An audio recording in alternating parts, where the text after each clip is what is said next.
This video is brought to you by Straight Goods News, Canada's alternative online news source. Visit straightgoods.ca. My name is Pierre Fortin. I'm the National President of the Customs and Immigration Union, and I'm also a 30 years BSO, which is an agent on the front line. With me, I do have Jonathan Chaquette with me, and he's working for the CIU. He's our communication officer. Well, I'm here this morning because I was recently briefed with respect to the exact cuts that are being proposed by CBSA and the Harper government. As a result of the budget announced last week, these cuts of $143 million, which represent 1,026 jobs, reduction are a direct attack to our national security and public safety. These proposed budget cuts would have a direct and real impact on Canadians and our communities across the country. More child pornography entering the country, more weapons, illegal drugs will pass through our borders, not to mention terrorists and sexual predators and hardened criminals. Needless to say, these cuts will also have a real impact on wait time at our borders and airports. To provide but one example of what we're talking about here, the government is proposing massive cuts. The intelligence service provided by CBSA. These people have the difficult task of surveilling, gathering intelligence critical to intercept hardened criminals such as sexual predators from entering the country. The government plan is to cut these jobs by $7.6 million, which is the equivalent of 100 positions across the country. If the massive cuts go through, there will be little, in some cases, potentially no investigating or surveillance being done to keep these criminals out of the country and out of our communities. The same people have the important job of identifying, documenting, gathering information prior to large seizures or illegal drugs, weapons, and child pornography managed by CBSA. Cutting these positions inevitably leads to a significant increase in drugs, weapons, and in child porn getting into the hands of street gangs and criminals in our communities. What the government made us to believe here about budget cuts not having an impact on direct service provided to our community is wrong. They're misleading us.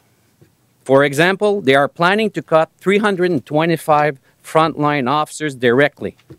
I have worked personally as a border services for 30 years, and I never seen anything like this before. To be blunt, the cuts that are proposed will have a very serious consequences to our public safety and national security. I'm not only a labor leader and a border services worker. I'm also a father. And it is in that, as a father today, that these cuts troubled me the most. In closing, if the government doesn't change the course and withdraw its plan to implement these cuts, the federal government will be putting the national security and public safety of our community. Well, we're talking about all our clerical staff. Also, we're talking about, like I was talking about, but the most, these folks are being hit very badly, the clerical staff, but most likely, I would say the level that's been the most hard targeted is the FB4s. FB4s is our intel folks. It's also all our program officers, that these guys are there actually to ensure the national security. So that's why when they're saying they're not cutting on the front line, it doesn't make any sense. Also, I can even say that they're cutting 19 teams of these dog handlers for drugs. So this is wrong, actually, when they're saying they're not cutting in the front line. And I think, actually, it wasn't fair for them to giving us paperwork and then saying, oh, by the way, there's another 325 which are not part of this plan.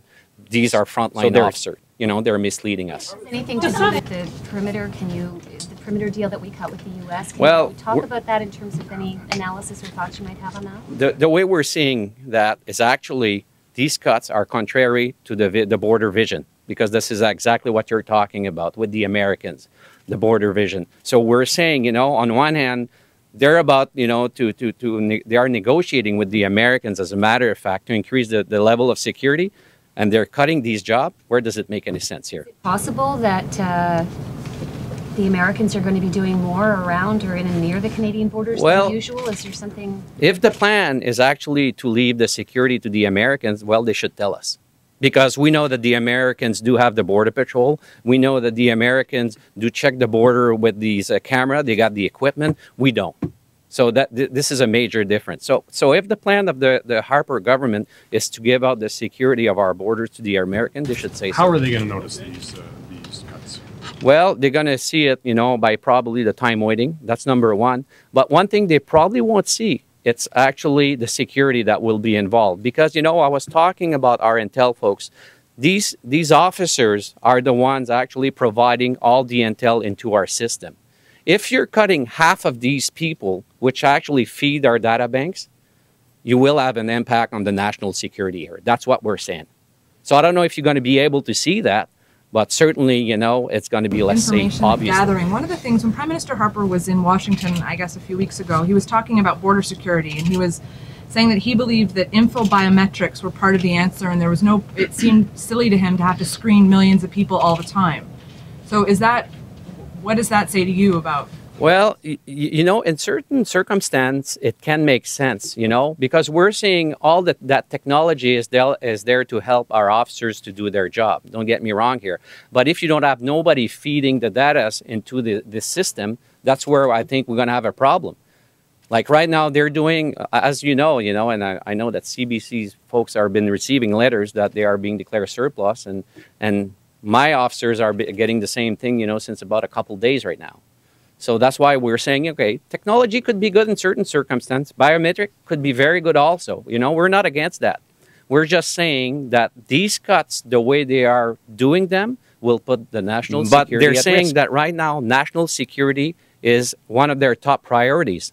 But what we are seeing from the front line and right out in the field is contrary to what we're seeing. I think that the deal with the Americans is to secure a certain parameter, but we're going to be part of that too. And we need to be part of that. We need to be able to screen the people that will be coming in our own country. And can you be based on these cuts?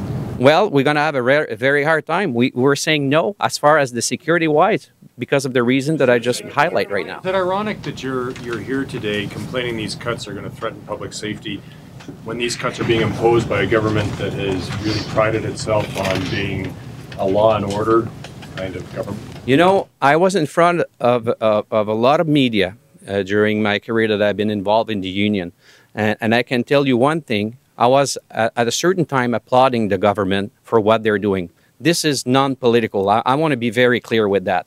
Actually, they did arm our officers. They doubled up certain places where we were vulnerable. But if they're changing their mind right now and they're taking everything away that was positive for the public's security, that's why we're in front, and probably that's why we're screaming more than the others, because we don't understand what's going on here. And sorry, Dominic, if you wouldn't, you were talking about Nexus. Well, Nexus Can Pass are these program where actually, I don't know if you're part of that, but you registered, and then there's a background check, and then it facilitates your way in the country. The success of all these programs remains by the fact that it's got to be monitored on a regular basis.